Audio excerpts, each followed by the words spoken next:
Selamat pagi, Assalamualaikum warahmatullahi wabarakatuh. Kita ketemu dengan mata kuliah jaringan saraf tiruan di bagian perseptron. Kemarin kita sudah membahas perseptron, bagaimana algoritma perseptron itu dilakukan, mulai dari langkah ke 0 sampai langkah terakhir. Nah, kita sekarang akan melakukan sebuah perhitungan atau contoh-contoh perhitungan di dalam algoritma perseptron. Kenapa ini menjadi penting? Karena ketika kita mempelajari perseptron, maka pembahasan-pembahasan teori itu akan sangat susah dibayangkan ketimbang kita melakukan implementasi dalam bentuk perhitungan-perhitungan.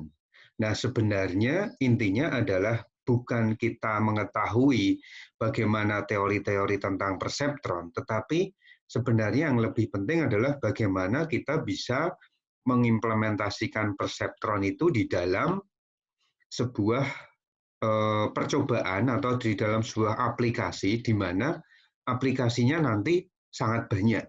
Tetapi ketika kita melakukan perhitungan, maka kita akan memberikan contoh yang sederhana, walaupun tetap rumit, tetapi kita ambil yang sederhana saja karena siklus atau perhitungan-perhitungan, perulangan-perulangannya cukup banyak di dalam perseptron ini. Maka perseptron ini memang lebih efektif ketika kita menggunakan program. Tetapi kalau kita akan membuat program, maka harus tahu dulu prinsip-prinsip kerjanya dan bagaimana perhitungan-perhitungannya secara manual. Dihitung sendiri, bukan menggunakan perhitungan dengan menggunakan tools atau program komputer. Nah, kita refresh kemarin bahwa bagaimana algoritma perseptron. Nah, kita mulai, misalnya saya punya sebuah kasus begini.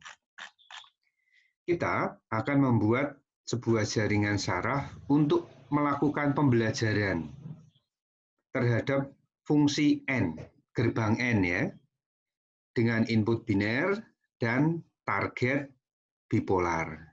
Target itu output yang dikehendaki ya. Di dalam gerbang N, target itu adalah output yang merujuk kepada tabel kebenaran di dalam gerbang N. Nah, di sini kita akan melakukan sedikit modifikasi. Biasanya kalau gerbang N itu inputnya biner, outputnya juga biner. Tetapi di sini kita akan menggunakan inputnya biner, output atau target itu bipolar. Bipolar itu kemarin 0, 1 atau min 1. Sebenarnya yang bipolar itu adalah dua nilai yang berseberangan, yaitu 1 dan min 1. Nah, secara tabel kebenaran seperti bisa terlihat di sini, input 11, 10, 01, 00. Sedangkan target atau output 1, min 1. Biasanya kalau di dalam tabel kebenaran, min 1 itu adalah 0 ya, di dalam tabel kebenaran. Nah, sekarang kita lihat, kita buat jaringannya seperti ini, single layer ya, di mana kita punya X1 sebagai input 1, X2 input 2. Kemudian bobot, nanti kita berikan bobot untuk masing-masing input, terus bias. Bias itu 1 ya, biasnya 1. Nah, nanti akan ada aktivasi atau proses di mana akan menghasilkan sebuah Y-in. Ada proses perhitungan untuk mencari Y-in. Nah, Y-in ini nanti akan menjadi fungsi Y-in. Di sini dia akan ditentukan bahwa hasil dari Y-in itu masuk dalam kategori 1 atau dalam min 1. Karena nanti hasilnya itu adalah angka-angka yang acak. Artinya tidak langsung menuju ke 1 ataupun min 1. Tetapi kita akan menggunakan yang namanya threshold batas, ambang batas untuk menentukan bahwa ini 1, ini min 1, atau bahkan 0. Nah, untuk melakukan itu, maka kita lihat dulu dari awal, bobot dan bias diberi nilai 0. Oke, kita lihat mulai perhitungannya.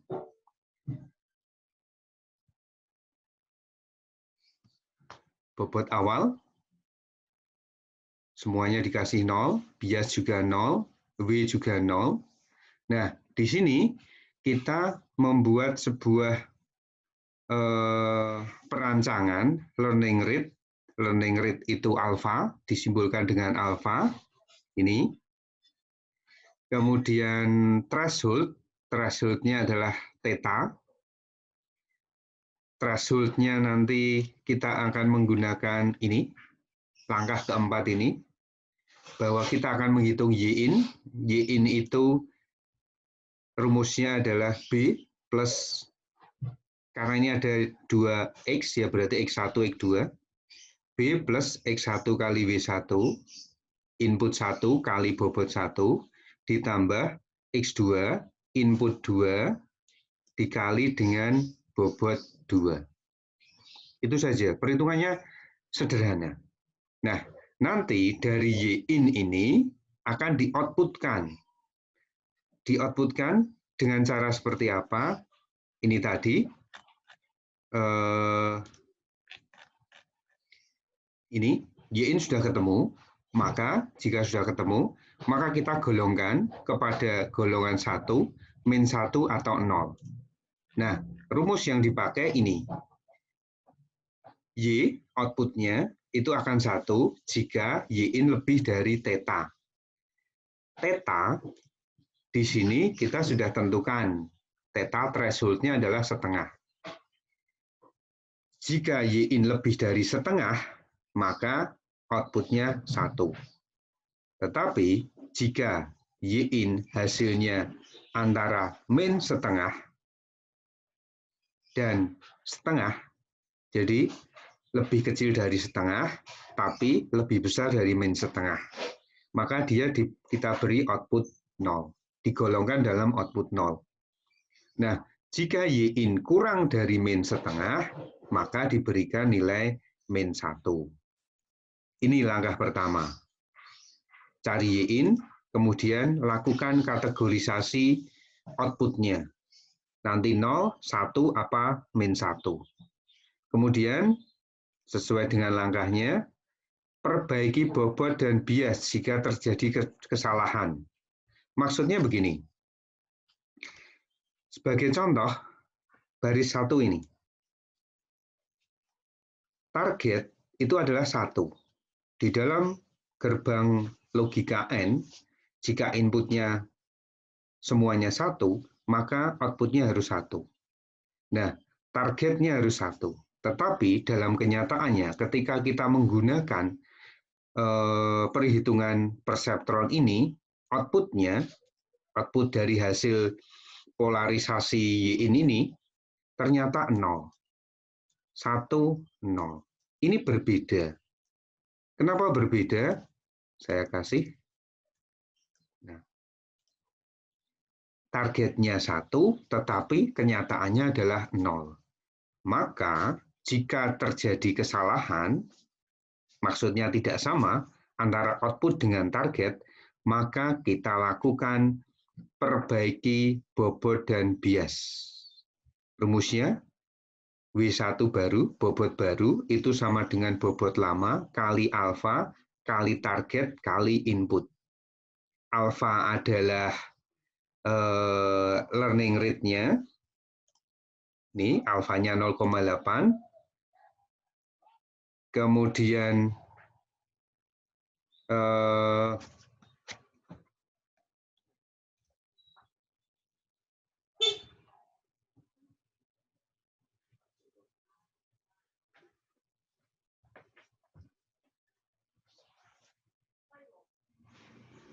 alfanya sebagai learning rate itu 0,8.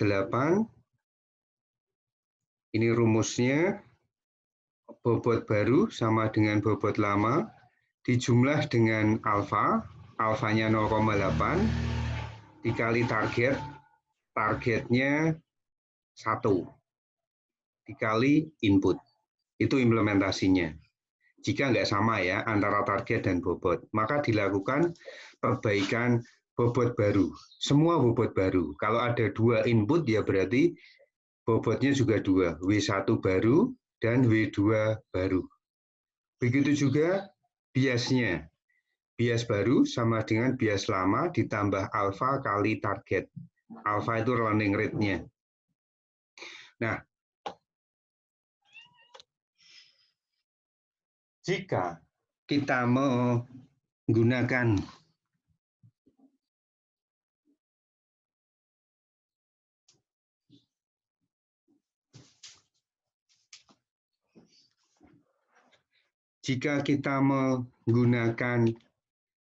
langkah 5 ini, memperbaiki bobot, maka kita harus tahu kondisinya dulu.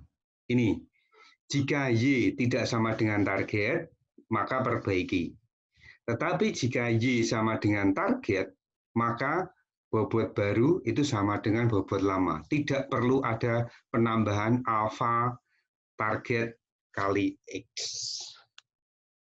Itu ya, maka ketika kita melakukan perhitungan, kita patokannya intinya hanya pada 3 ini. Cari Y-in, outputkan, perbaiki bobot. Jika terjadi kesalahan, kesalahan itu perbedaan antara output dengan target, maka kita cari W baru, bias baru. Tetapi jika sudah terjadi kesamaan antara target dan output, misalnya pada baris 4 ini, maka bobot baru itu sama dengan bobot lama, tidak perlu diperbaiki. Begitu juga bias baru sama dengan bias lama, tidak perlu diperbaiki. Oke, nah satu siklus yang menghitung semua kombinasi input ini, perhitungan untuk semua perhitungan kombinasi input ini disebut sebagai epoch. Epoch 1, nanti perbaiki lagi epoch 2, dan seterusnya. Kapan berakhirnya? Berakhirnya ketika sudah terjadi kesesuaian semua posisi antara output dengan target. Berarti selesai pembelajarannya. Tetapi jika masih belum sama, ini berakhir sampai epoch yang 10, maka dalam kasus ini epoch yang ke-10 ya. Tapi dalam kasus-kasus lain mungkin berbeda. Mungkin lebih banyak, mungkin lebih sedikit. Nah, sekarang kita lihat epoch 1, data 1. Ini data 1, data 2, data 3, ini data 3, ini data 4. Jadi semua perhitungan yang melibatkan satu siklus ini, artinya semua kombinasi data sudah dihitung, disebut sebagai epoch. Nah, atau kalau mungkin secara teoritis disebutnya seperti apa?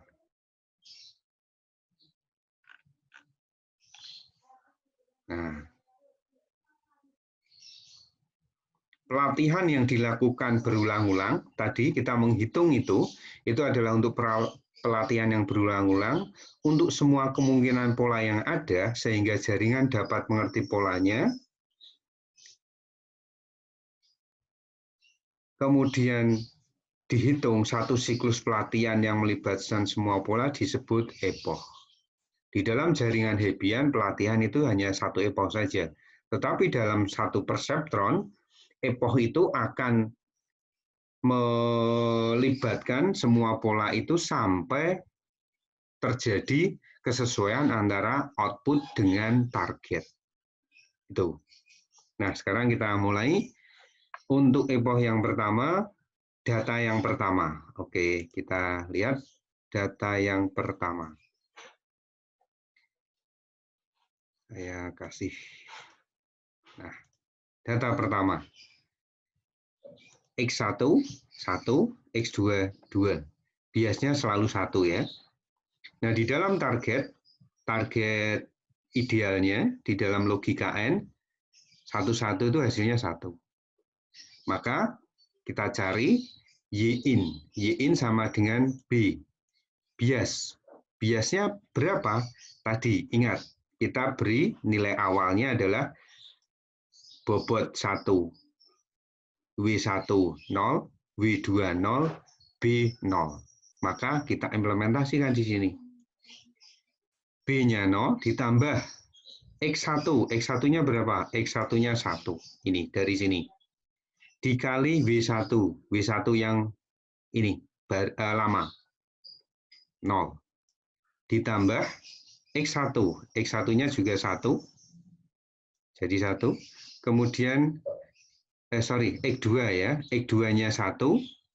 Kemudian dikali dengan W2. W2-nya 0. Ini di awal. Hasilnya 0 tambah 0 tambah 0, 0. Nah, kita outputkan berapa Y-in 0 itu outputnya berapa? Kita lihat dari rumus tadi, rumus intinya.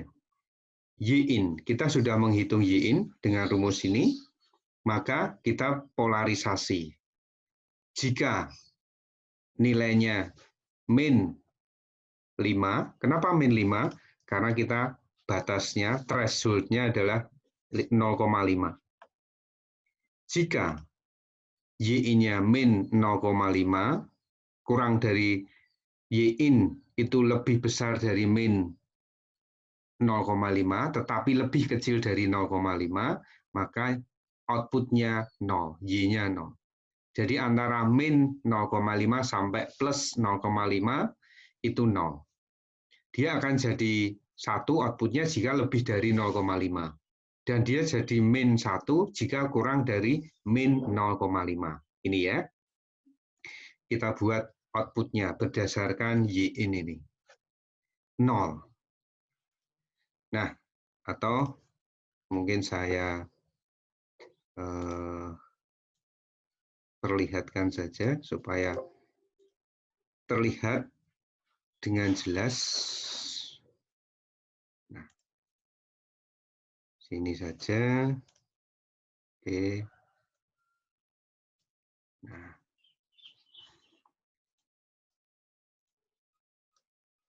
Nah, nih.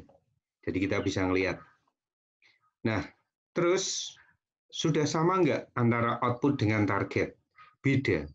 Kalau beda, nah rumus ini yang kita pakai.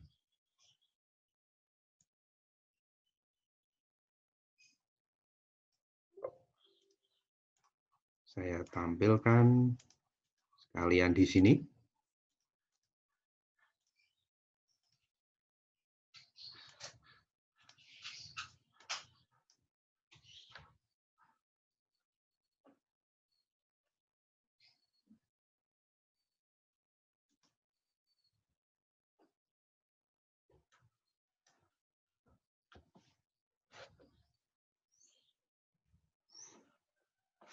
Saya tulis Y gitu ya, output Y.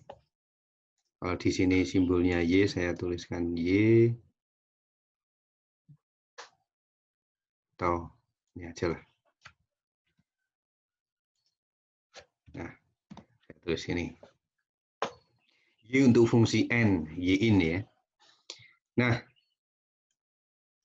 maka jika Y tidak sama dengan T, Y ini tidak sama dengan target T, maka bobot baru dihitung untuk menggantikan bobot lama.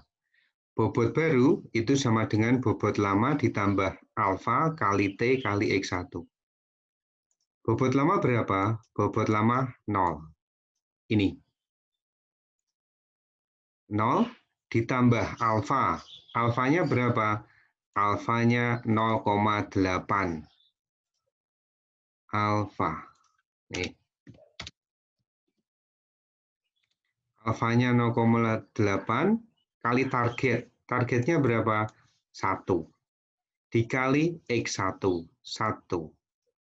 Jadi 0,8 kali 1 kali 1 ditambah 0, 0,8. Sekarang bobot baru berubah dari 0 menjadi 0,8. Kemudian W2, bobot 2, sama. Bobot lama 0, ditambah alfa, alfanya 0,8, dikali target, targetnya adalah 1, dikali dengan input, X2, 1. Hasilnya 0,8. Kemudian bias baru sama dengan bias lama kali ditambah alfa kali target. Bias lama 0, alfanya 0,8, targetnya 1. Ini targetnya. Jadi nilainya 0,8. Data pertama kita sudah selesai. Maka kita lanjutkan untuk data kedua. Data kedua, ini data kedua, berikutnya. Nah, data kedua, atau ini supaya menjadi highlight. Nah, artinya kalau sedang saya kuning ini sedang dalam proses. Data kedua, X11, X20, targetnya min 1. Maka dicari Y-in, biasnya dari sini, posisi tadi, terakhir, dikali dengan X1, 1, dikali dengan W1. W1 0,8 ini. Tidak lagi W1 yang 0, tetapi situasi terakhirnya. Kemudian dikali X2, X2-nya 0, kemudian W2, W2-nya 0,8 dari sini. Sama dengan 1,6. 1,6, Y-nya masuk mana? Dia lebih dari theta. Theta itu batas, 0,5. 1,6 itu lebih besar dari 0,5. Maka outputnya adalah 1. Nih, 1. Nah, sekarang kita lihat, apakah output ini sama dengan target? Tidak. Outputnya 1, targetnya min 1. Maka dihitung bobot baru. Bobot baru, bobot lama ini 0,8, ditambah alfa, alfanya 0,8, dikali target, targetnya adalah min 1, dikali input, inputnya adalah 1, ini ya, X1, karena ini W1. Dihitung hasilnya 0. Kemudian W2 juga begitu, dari W2 lama 0,8 ditambah alfa, alfanya 0,8 dikali target, targetnya min 1 dikali X2. X2-nya adalah 0. Maka hasilnya 0,8 juga. Kemudian bias baru itu sama dengan bias lama, bias lamanya 0,8, bias sebelumnya ya, ditambah alfa, alfanya 0,8 dikali dengan target. Targetnya adalah min 1. Hasilnya 0. Kemudian kita lanjut ke data yang ketiga. Data yang ketiga, data kedua saya hilangkan highlight-nya. X10, X11, targetnya min 1. Y-in. Y-in-nya biasnya terakhir adalah 0 sekarang. Kemudian kali X1, X1-nya 0, dikali dengan W1. W1-nya terakhir adalah 0, ditambah dengan X2, X2-nya 1, kemudian W2, W2-nya 0,8, hasilnya dihitung 0,8. 0,8 outputnya berapa? 0,8 itu lebih dari 0,5, berarti 1. 1 jika lebih dari theta, 0,5. Jadi outputnya 1. Sekarang kita lihat dulu, outputnya 1, targetnya min 1. Tidak sama dengan, maka kita cari bobot baru dan bias baru. W1 baru itu sama dengan W1 lama, W1 lamanya 0, dikali dengan alfa, alfanya 0,8, kali target, targetnya min 1, dikali X1. Karena apa? Ini W1 baru. X1-nya 0. Nah, sehingga hasilnya 0. Kemudian W2 baru itu sama dengan W2 lama, 0,8, ini ya, ditambah dengan alfa 0,8 dikali target, targetnya min 1 dikali input. Inputnya berapa? X2 adalah 1. Sehingga ketika dihitung hasilnya 0. Bias baru. Bias baru sama dengan bias lama. Ini bias lamanya 0 dari atas ini. Ditambah alfa 0,8 kali target min 1, hasilnya min 0,8. Kemudian untuk menghitung data yang keempat, saya kasih highlight. Nih. Data keempat, X10, X20, targetnya min 1. Y-in sama dengan bias. Biasnya adalah min 0,8 ditambah X1-nya 0 dikali dengan bobot W1. W1-nya 0. Ditambah dengan X2, X2-nya adalah 0 dikali dengan W2. W2-nya 0. Hasilnya adalah min 0,8. Maaf, kurang min. Nah, min 0,8. Kalau output min 0,8 itu di mana? Jadinya min 1. Kenapa? Jika Y-in kurang dari min theta. Min 0,5.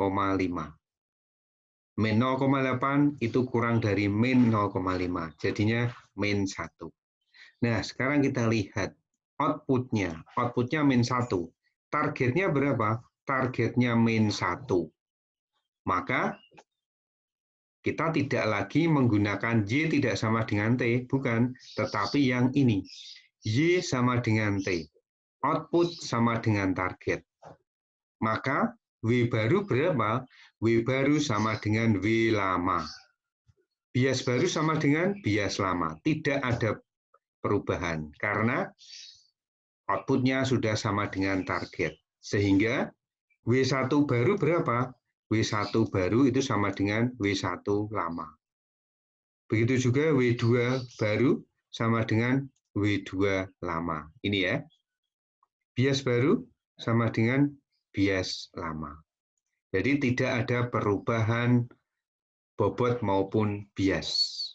Nah, apakah sudah selesai? Nah, kita lihat antara semua posisi output dengan semua posisi target. Kenapa? Karena kita lihat yang sama itu hanya ini. Output pada data keempat dengan target pada data keempat. Hanya itu yang sama. Sementara data ke-1, data kedua, data ketiga, output dan targetnya itu nggak sama. Maka kita harus mengulang itu sampai semua output dan semua target dalam setiap posisi harus sama nilainya. Itulah yang dinamakan dengan pembelajaran. Maka sepanjang perhitungan kita tadi, perhitungan kita ini tadi, maka kita sudah menghitung satu epoch. Sudah ya, artinya untuk menghitung satu epoch pun cukup panjang. Tetapi untuk menyelesaikan semua output harus sama dengan target, itu butuh beberapa siklus atau beberapa epochnya. Nah, nanti kita lanjutkan untuk perhitungan yang epoch kedua. Kenapa? Karena kalau saya convert dalam video ini sudah cukup besar. Supaya saya bisa mengupload ini dalam e-learning tidak terlalu besar ukurannya. Oke, itu dulu. Kita nanti akan sambung dalam bagian yang kedua, kita akan menghitung epoch kedua dan seterusnya.